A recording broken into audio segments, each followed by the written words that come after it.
So I'm live. I'm going now. Okay. Right. Rotate device back. Is it okay this way up or not? I'm not sure. I hope it's not going sideways. Hello, everybody. We're going live. Rotate device back. I think this is all right now. Okay. Respected viewers, it's George from Ireland. Well, we all know that Boris Johnson has prorogued the Parliament of the United Kingdom. Boris Johnson, Bojo, is Prime Minister of the UK, just in case you didn't know, because I got visitors, sorry, not visitors, I got viewers from around the globe. Here I am wearing my Maggie Thatcher t-shirt, although I actually have more mixed feelings than wearing this top might suggest.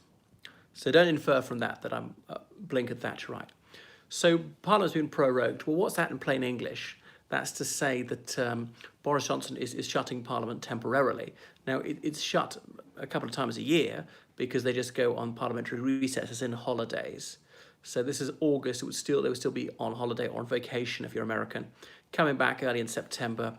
Then about 10 days into September, Parliament typically closes again. There's the party conference season.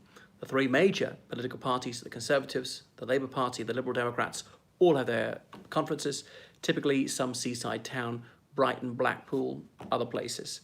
Could be Llandudno, not necessarily somewhere in England. Llandudno's in Wales. There was David Steele's much mocked exhortation to hit the Liberal Party in 1982. I can be the first Liberal leader in 2 generations to say, go home and prepare for government, because they thought the Liberals really would get into office. But anyway, Brexit, that's British exit.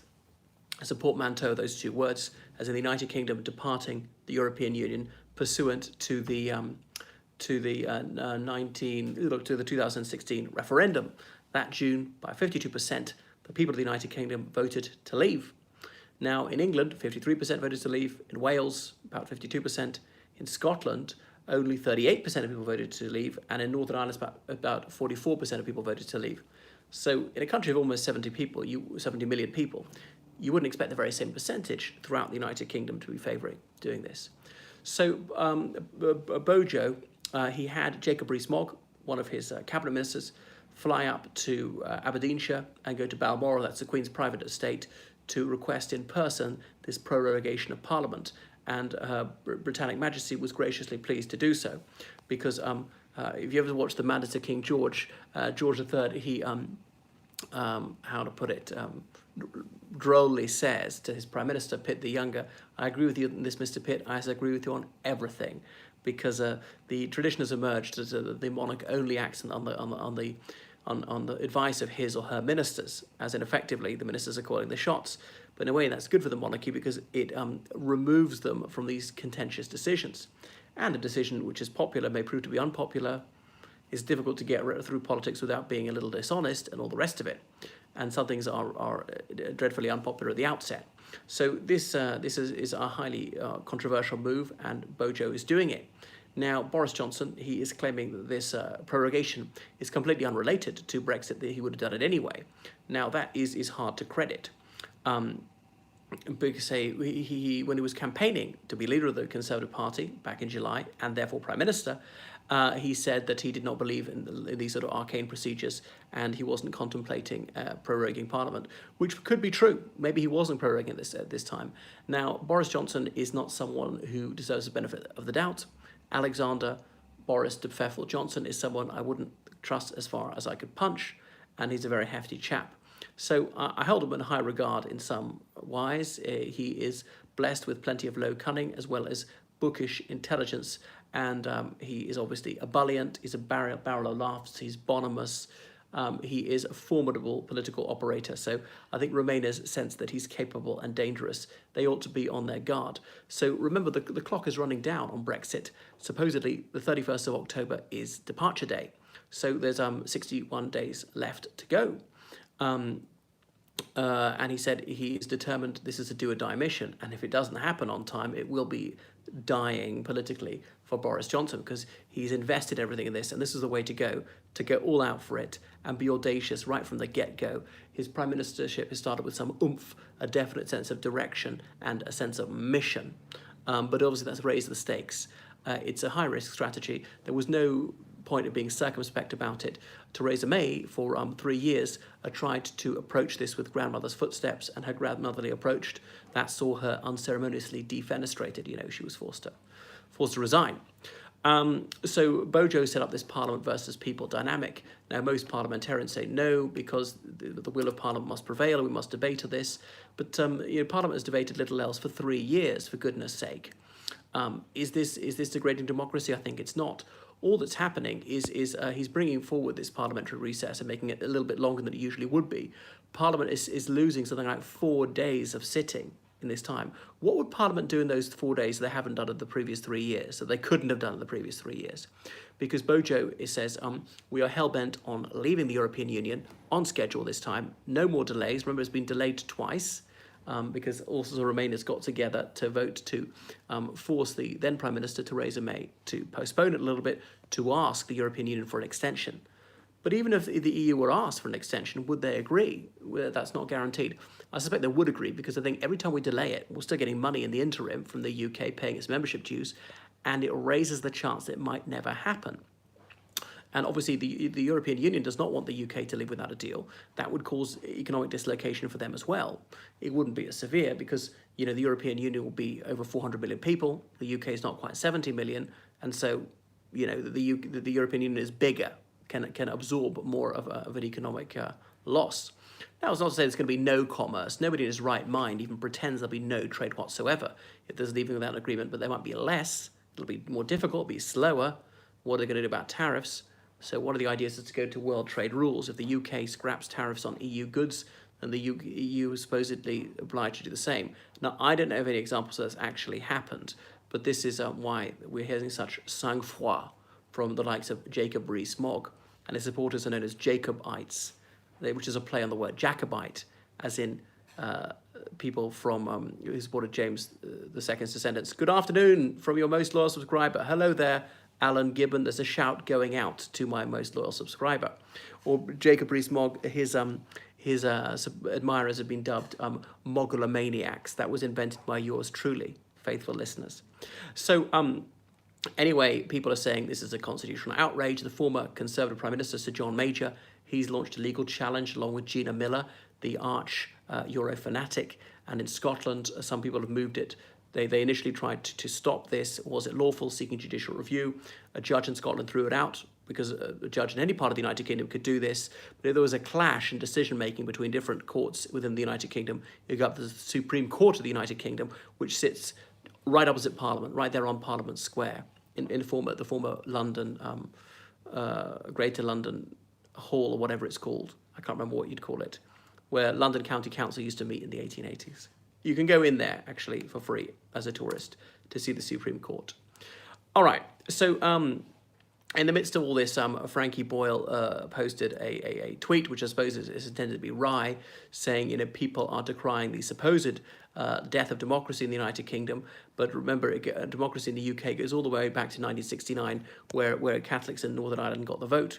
Which now that's an IRA lie that what's his name, Boyle is disseminating there, and it's dangerous to do for all sorts of reasons, because dissident Republicans in Ireland are talking about trying to restart the conflict, which happily ended over 20 years ago.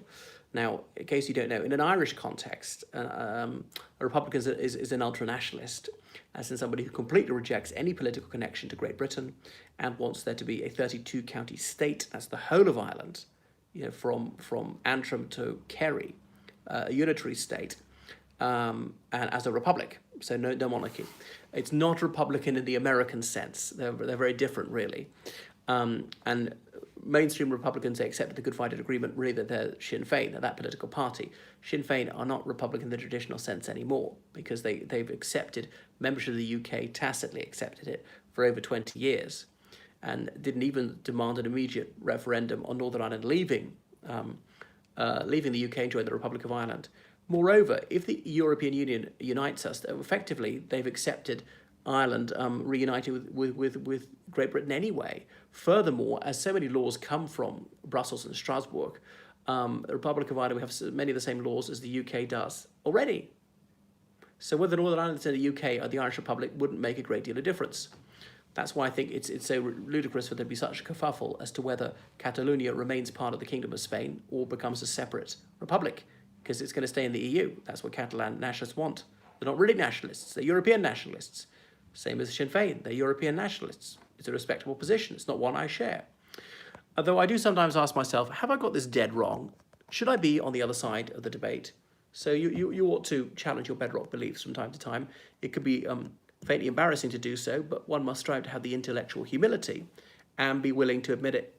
You know, I got it completely wrong. So I obviously recognise meritorious arguments in the mouths of my opponents, and in ones I disagree with, they're very seldom complete bunkum. So what was the situation with voting in Northern Ireland at the time in 1969 for Westminster elections? So the UK Parliament, it was the voting age was 21. So men and women over 21 had the right to vote. You could be a British citizen, you could be an Irish citizen, a citizen of any Commonwealth country, Nigeria, Jamaica, Malaysia, these are Commonwealth countries. So long as you're registered to vote there, resident to vote there. Now, there are very few exceptions for people detained under the Mental Health Act, the monarch, and was that about it? Yeah, just about everybody else, or those who were serving prison sentences. So virtually everyone had the right to vote for those. To vote in local elections for your local council, your city council, your county council, or indeed Stormont forgot that right. It was householders. I think that's certainly for the, I think Stormont too.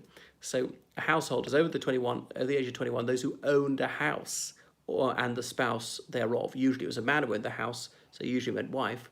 Or someone who's paid the rent. Again, that was usually the man of the house and his wife. Okay, sometimes it was a woman who was considered the head of the family.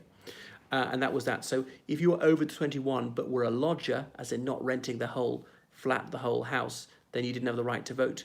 If you were over 21 and you lived with your parents and they were paying the rent, then you didn't have the right to vote. So there you told a flagrant and dangerous lie. It really is disgusting. You should play fast and loose with the historical truth here, when it could have real consequences. This is the kind of excuse that criminals would use to carry out bestial attacks on the civilian population of Ireland and of Great Britain. So he shouldn't be doing this, stoking this kind of hatred. I know he's a comedian, but sometimes he wants to be taken seriously as a political commentator and activist. And I know he's performed gigs for Sinn Féin, I think fundraisers, if I'm right.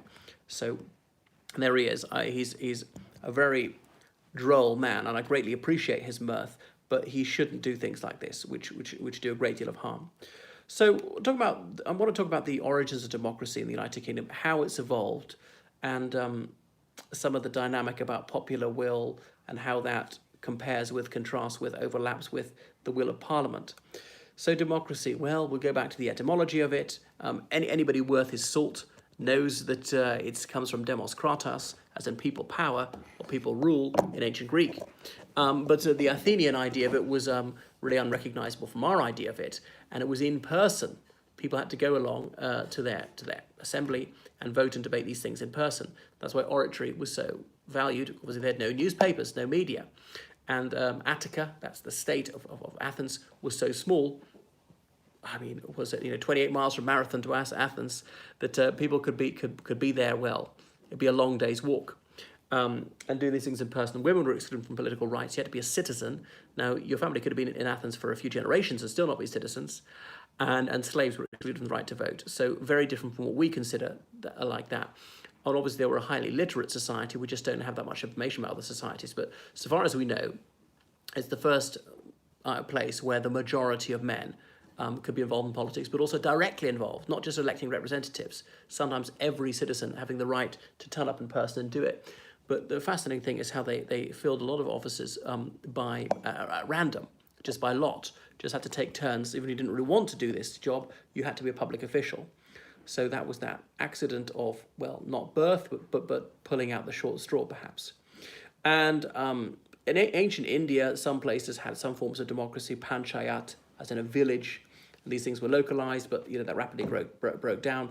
Like Greece, rapidly became more of an oligarchy. And remember, Athens was only one of perhaps 24 Greek city-states, and others of them were dictatorships. The word dictator was not necessarily opprobrious back then. And Sparta was a bit like that with their co-kings, two at the same time. Hello, Jonathan. I'm glad you appreciate the T-shirt. Great. Keep the comments coming, boys and girls. So things go backwards and forwards, and popular government advances and then recedes. So I can't remember who said it's an arc bending towards justice. So that's arguable, because you have liberty, whatever you consider that to be, and then sometimes it's snuffed out, might never come back. So it's not straightforward progress all the time. Greek democracy was a wonderful thing. Well, you tell that to the slaves who are being lashed, who were working down the silver mines in Athens, which provided all the wealth in this. We don't hear from them. They were mostly illiterate. If they wrote anything, well, we know almost nothing about that. We don't hear from women. So, they say history is written by the victors. In a sense, it was free men who had the power, and so we hear their perspective. Okay, well, let's come closer to home. So, obviously, Ireland, Wales, Scotland, we all had our traditions of government, and there were perhaps very limited elements of democracy in that.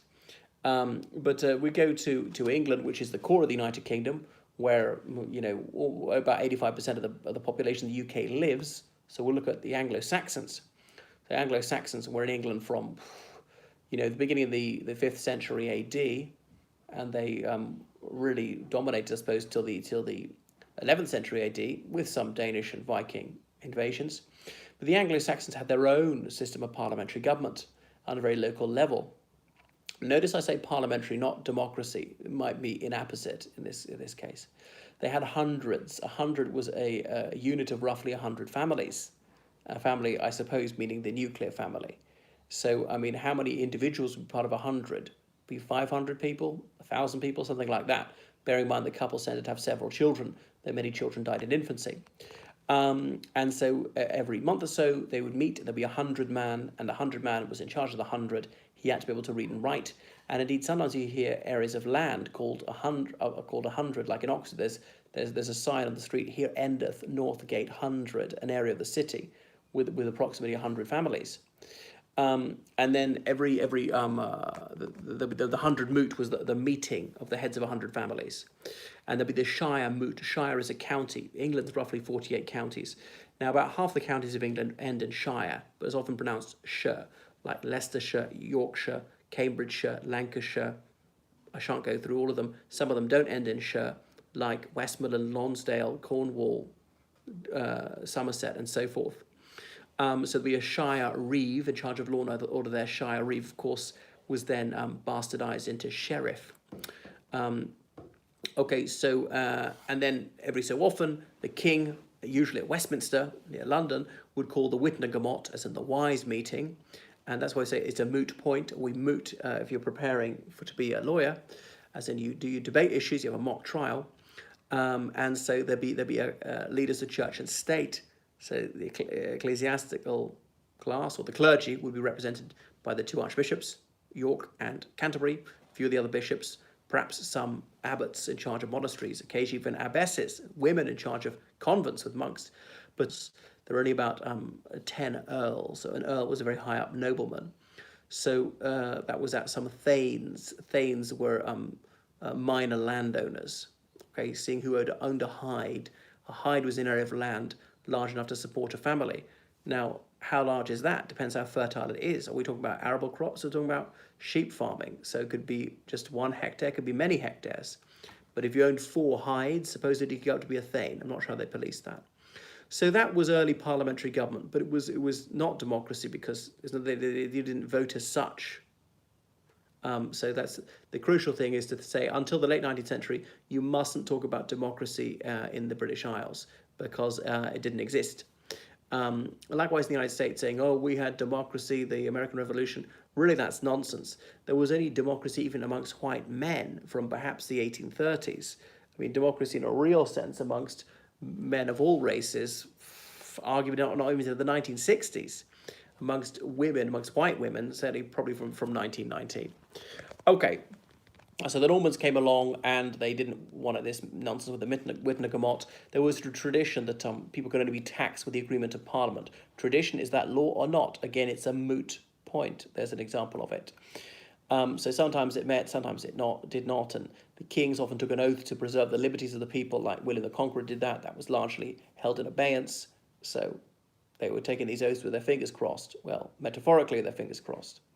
So speed up a little bit, and then we know that you probably know about Magna Carta 1215, not the Magna Carta, notice it, Magna Carta, the Great Charter in Latin. There is absolutely nothing in it about Parliament. All right, it's about fair trials and not to be imprisoned unless you're found guilty. And it's largely repeating previous laws, and no taxation unless a parliament is summoned and agrees. It's not saying people have the right to vote or the parliaments have to regularly meet. Fascinatingly, it says there's the right to rebel if the king reneges on these promises. Signed by the Archbishop of Dublin among other magnates. So does it apply to Ireland? Arguably. And on and on. And a lot of it's about how the church has got to be independent and the king can't misuse it and lay aside its property. But King John, he signed that because he was losing the war against the barons. And just months later, the Pope said, well, you only sign that with a sword against your throat, effectively. Therefore, that has no value. It is a nullity. And the fight went on. But he died the next year, 1216, eating a surfeit of lampreys near the Wash. That's the coast of Lincolnshire. But there was another Magna Carta issued subsequently by his son, Henry III. So Parliament meeting as a regular thing only started in 1266, and well, not even that regular, and set down 2 knights from each shire, okay, and 2 burghers from each town. Burgher is not one you'd eat. A burgher is like a leading citizen, often a wealthy merchant from each borough. So a borough had a charter from the king. A charter is a document stating rights, saying the right to build a city wall. Now, that was a major concession because that made you fairly defensible. And if you rebelled against the king, it was a lot more difficult for him to squash you. To bring you to heel, he had to penetrate your city walls. If you're a city and you don't have a wall, then he can march his troops in a lot more easily. Won't have to lay siege to you, because sieges could take months. Disease could break out amongst those who are investing the city, as in besieging it. You might be relieved, all the rest of it might be able to break out. And not be allowed to hold markets. So that's what a charter was about. We have charters of university. I can't just call this room a university. I have to get a charter from a government saying, yes, you meet the standards. This is your mission statement. All right. So Parliament was a plutocracy, okay, only for the upper orders. And then, okay, there was a House of Lords and a House of Commons, but the House of Lords being in it was not ex officio for peers, as in some people are given the title Lord, Baron, whatever. If your surname is whatever, Baron, whatever, except to call him Lord, whatever. Higher than that is Viscount, whatever. But you could call him Lord, whatever as well. Higher than that would be a title called Earl of whatever. It's usually a place where you have a major estate. You could call him Lord, whatever, rather than Earl of. And higher than that is Marquis of whatever. Okay, it's always of if it's an Earl. Well, almost always of, rather than just Earl.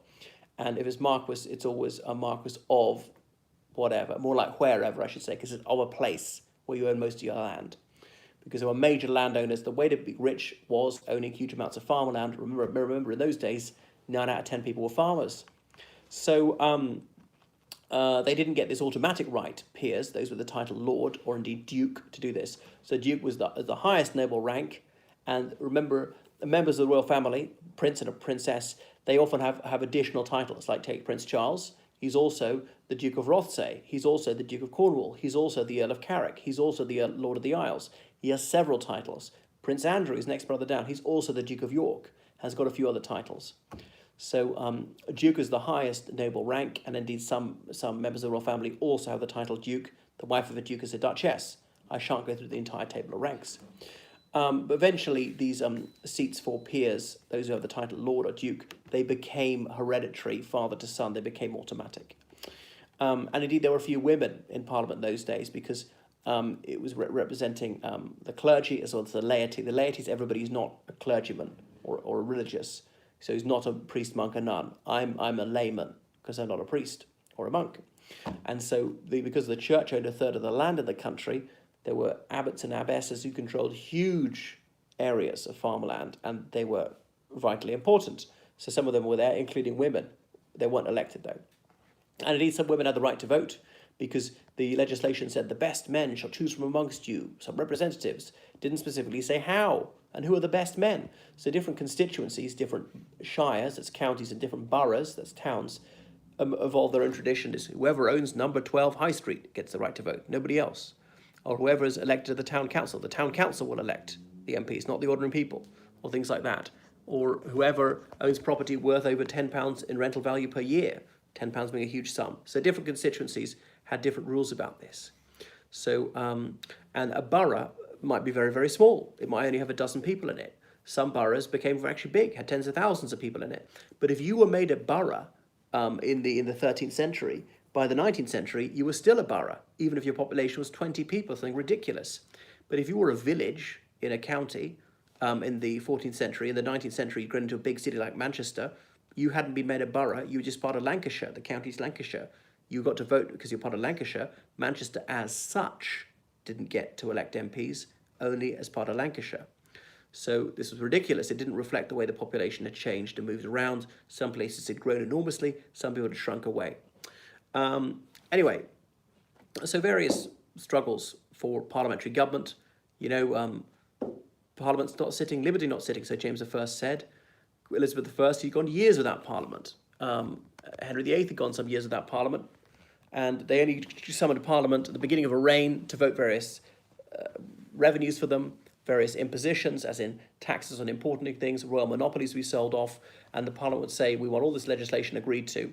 Often they didn't formally vote, just it was felt that there was assent. So that was the trade-off. But James I believed in the divine right of kings. You should read his Basilikon Doron, the royal gift. That's what it means in Greek. The true law free monarchies, as in freedom for the monarch, not for anybody else. Saying that they were called God by gods, they were higher than angels, blah, blah, blah. And people had absolutely no right to question what the monarch did. The monarch would just railroad it through. He had untrammelled power. He could summon Parliament to give him counsel. He could go against that advice. He didn't have to summon Parliament. So he ruled some years without it. People grumbled about that. Charles I, it really got out of hand. Shan't go into his reign too much. But eventually caused the English Civil War, 1642, when Charles I went to Parliament to arrest the 5 members. Well, actually, only 4 of them were MPs. One of them was a Lord in the House of Lords. These 5 members did not include Oliver Cromwell, though he was MP for Huntingdon, was not well known in 1642. So the film Cromwell, actually is unhistorical in this regard, shows him being one of the 5 members. So famously, the door was slammed in his face, his soldiers had to force their way in. So that's why he asked the Speaker of the House of Commons, Leventhal, where these 5 members were. They'd been tipped off that the king was trying to arrest them and they'd fled. So that's when Leventhal said the immortal words, "May it please your majesty, I have neither eyes to see nor tongue to speak, except as this house give me leave."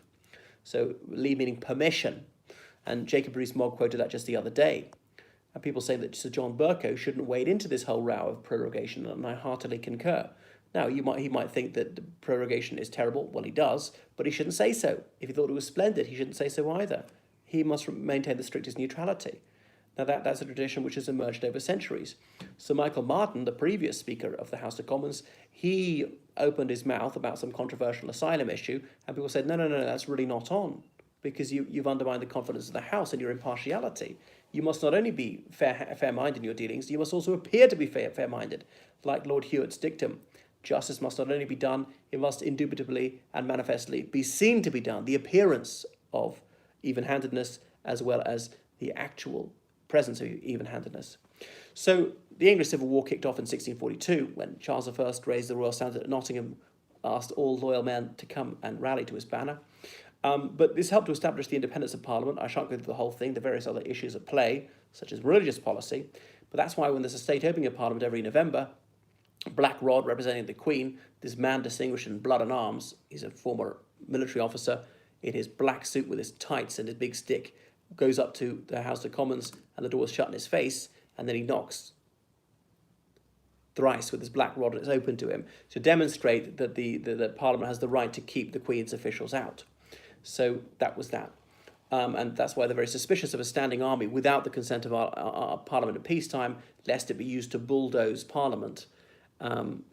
Anyway, in some of these traditions, these suspicions of big government crossed the Atlantic and helped to actuate the American Revolution. So, 1688, well, a similar thing. I mean, the king had rejected previous legislation because it requires the royal assent. When an act of Parliament is passed, you hear the words "La reine le veut," as in the Queen wants it, in medieval French. But it's not since Queen Anne has the monarch refused to sign anything. It's true that George III didn't want the Catholic Relief Act, but that's not why it passed. I mean, he would have signed it if presented to him. He signed things he absolutely loathed, such as the India Act, but he could persuade people this and that. monarchs in the 18th century, they were not neutral, but they were very open about their opinions, and they used their wiles, their political machinations, bribing this way or that, giving people jobs as patronage, but they couldn't actually block legislation. They didn't always get their way, and the India Act is a case in point. But anyway, 1688, so the revolution, known to some as the Glorious Revolution, but that established the supremacy of Parliament. Okay, so that's what it was all about, I suppose. And obviously, Parliament's right to be unfair and discriminated on a religious basis.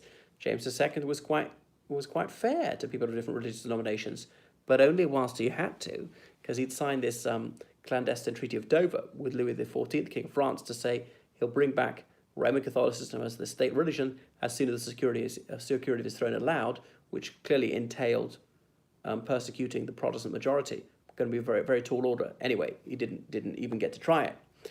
So that was that. So the franchises and the right to vote was very limited. Only a tiny minority of people allowed to vote. You know, in the 18th century, perhaps 5% of people allowed to vote. And these elections were fractious affairs with cooping, people getting drunk for a whole 2 weeks, open voting, douceur, changing hands, intimidation, thuggery. It was very rambunctious times, but politicians got beaten up regularly. Perhaps you exchanged the right to vote for the right to do that.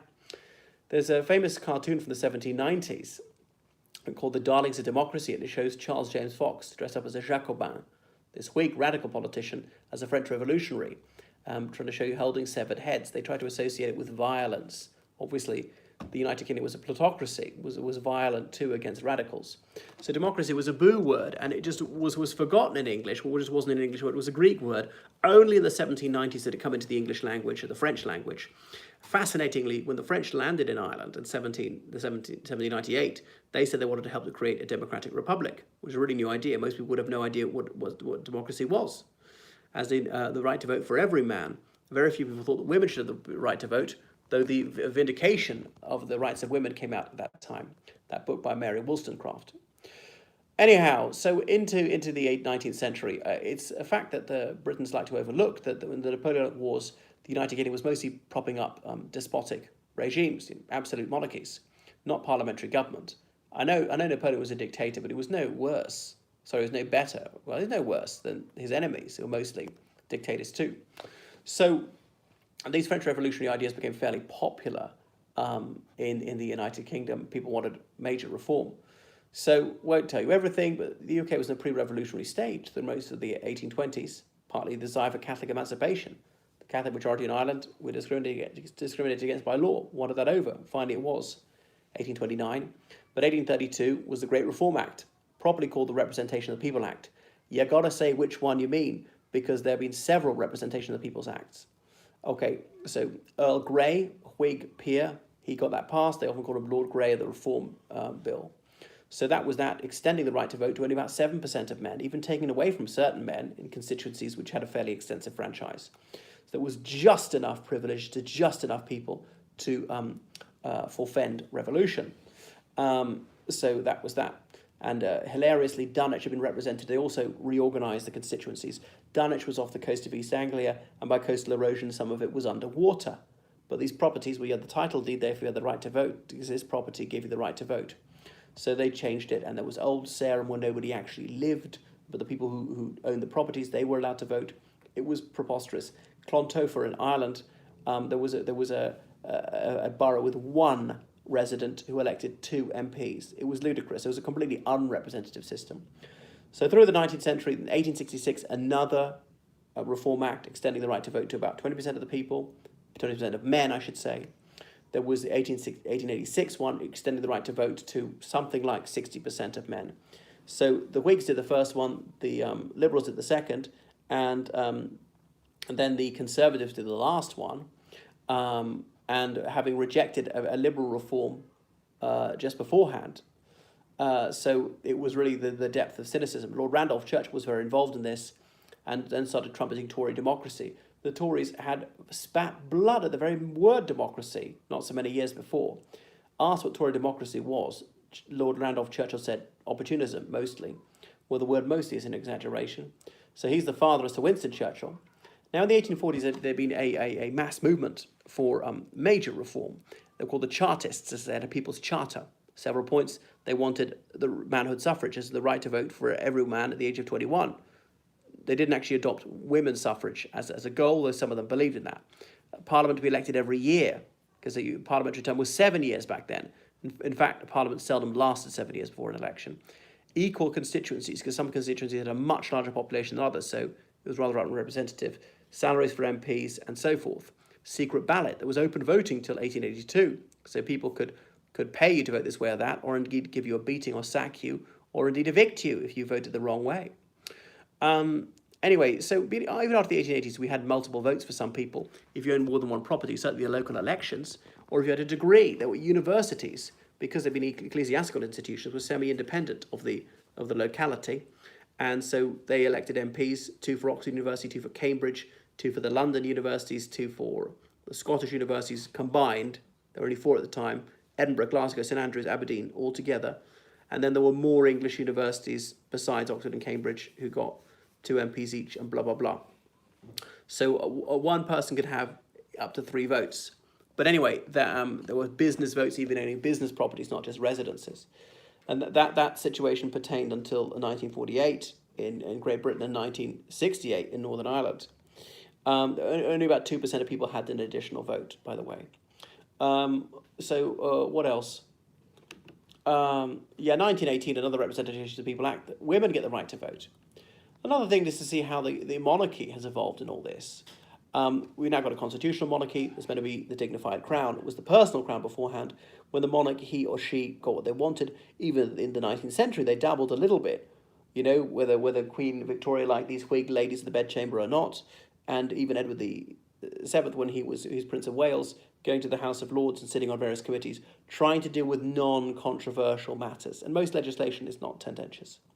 So the Crown is supposed to be above politics, supposed to be neutral, and so that we don't know their views on most things, but the Queen has sometimes let the cat out of the bag, or really Cameron did, when he phoned her up to say that, that Scotland had rejected separation. She purred down the line. He told that to the Mayor of New York, Michael Bloomberg. He shouldn't have done that. He was breaking confidences. This should be kept strictly private, his conversation with the monarch. But he happened to be caught on camera saying that. So there we are. Proroguing Parliament isn't anything new. It happens all the time, twice a year. This is just 3 times a year, and a tiny bit longer than the usual sequence. Well, what could they do in these 4 days they're going to miss that they couldn't have done in the 3 years since the referendum?